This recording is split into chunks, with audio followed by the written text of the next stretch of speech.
いやー、見てまいりました。ゴジラマイナスワン。いやー、良かったですね。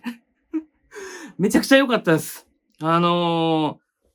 代ゴジラの上映と、この間のシン・ゴジラオルソの上映会ね、劇場での上映会、池袋で行われたやつも、先日見てきまして、で、まあ、ここまでバチバチに期待度を高めて、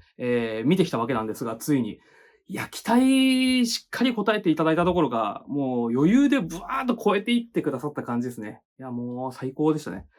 これね、どうしたって、シン・ゴジラとは比較されちゃうと思うんですよ。このタイミングね。僕自身もシン・ゴジラってめちゃくちゃ大好きな映画で、多分、100回以上は見てるんじゃないかなってぐらい見てるんですけど、まあ、興行収入だってシン・ゴジラ80億超えてるし、まあ、内容もね、もちろん面白いし、その後のこの新作なんで、絶対にハードルは上がってるわけですよね。社会の世間の声としてもハードルはめちゃくちゃ上がってるし、東宝さんとしても、あ、ゴジラってやっぱり人入るんだなってなったわけじゃないですか。シン・ゴジラで。だから、まあ、東宝さんとしても新作、せっかくね、ゴジラがファイナルウォーズから復活して、またお金になるって言ったらあれですけど、お金になるコンテンツになったので、また新作撮りたいわけですよ。でもその状況っていうのは、つまり作る側特に映画監督からしたら、めちゃくちゃ渦中の栗化していて、ゴジラという存在が。なので、新作っていうのはもう絶対に成功させるしかないわけじゃないですか。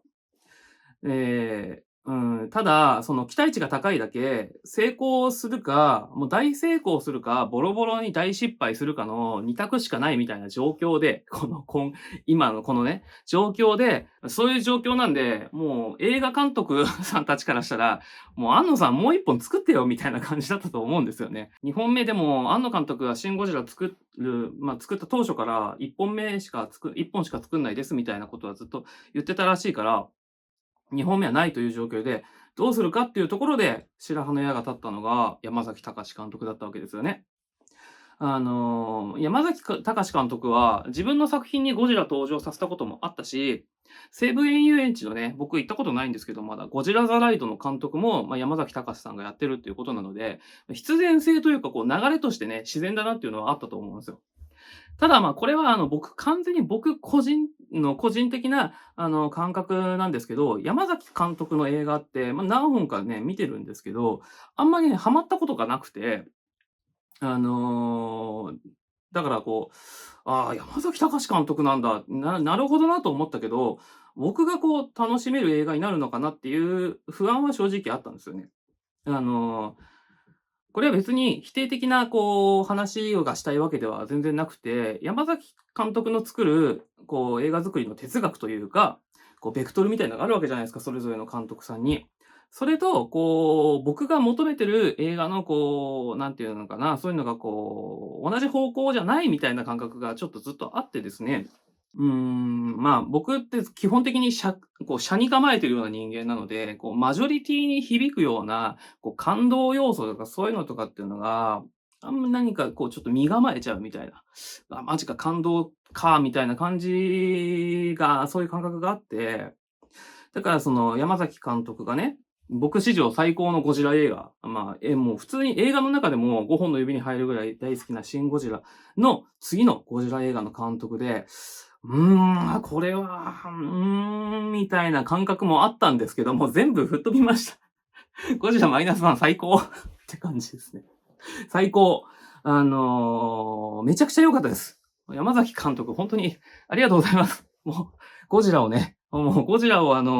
こんなに素晴らしい形で、これは間違いなくゴジラ復活しますよ。シン・ゴジラで、庵野監督がゴジラもう一回って、ファイナルウォーズで一回終わったのを、もう一回って作った流れ、見事に乗ってくれて、本当にありがとうございますという感謝の気持ちしか出てこないです。本当にね、最高でした。僕ね、映画館で6回は泣きましたね。喜怒哀楽すべての感情と、あとは恐怖、そして感謝で6回はもう確実に泣きました。目がうるうるしたとかじゃなくて、本当にもうスーッと涙が伝わる感じで泣きました。で、見どころというか、好きなシーンもたくさんあって、なんかこう、ゴジラ映画で見たことなかったけど、こういうの、うわ、こういうの最高なんだなみたいなシーンがたくさんあったんで、もう映画館でもう一回見たいですね。もう明日はもう見に行きたいかなくらい見たい。今もうゴジラ不足、マイナスワンですよ、僕が。しかし、作品に対して誠実であるって意味では、あんまりこうベタ褒めしても公平性が保てないと思うので、言ってしまうと、あれあ、そうなるんだ。みたいなシーンもね、何箇所かあったにはあったんです。あったことはあったんですけども、でもね、それはもう些細なことですよ。全然どうでもいいどうでもいいです。見終わった後の感情、もうこんな感じですよ。ありがとうみたいな、わーみたいな感じなんで、全然もうそんなんどうでもいい。うん。で、ちょっとね、先が読めるシーン、これ多分こうなるんだなみたいなシーンとかがあったんですよ、何個か。後半にかけて。こうなるだろうなみたいなシーンが何個かあったんですけど、そうなるんですよ。思った通りだなってなるんですけど、その思った通りだなの表現がね、こう、僕が頭に思い描いてた表現よりも超えてくれた。全然超えてくれたから、思った通りだけどめっちゃいいじゃんってなりました。だからな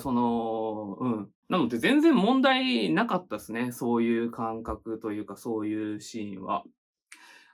ということで、ゴジラ新作ね、映画館で見ようかな、どうしようかなって悩んでる方、いや、どうなんだろうな、今回の新作は、みたいな感じで思ってる方とか、配信とかね、ブルーレイとか DVD とか、ちょっと待ってもいいかな、みたいに思ってる方、安心してください。映画館で見て後悔しないです。これやっぱ、その DVD とかで見るのもいいですよ。家で見るのもいいですけど、やっぱあの巨大なスクリーンで、こう、周りのお客さんとね、一体感、みんな一言も言葉発さないです。発さないけど、やっぱもうみんな一体感があるわけですよ。みんなこう当事者として見てるわけです。その中でこう巨大なスクリーンでゴジラがうわーって歩いてくるところを見るっていうのがやっぱ醍醐味だなって今回改めて思いました。なので、皆さん映画館で見ましょう。これ映画館で見て、で、リクープしてもらって、で、またね、このゴジラ映画新作、東宝さんに作っていただきましょうよ。皆さん。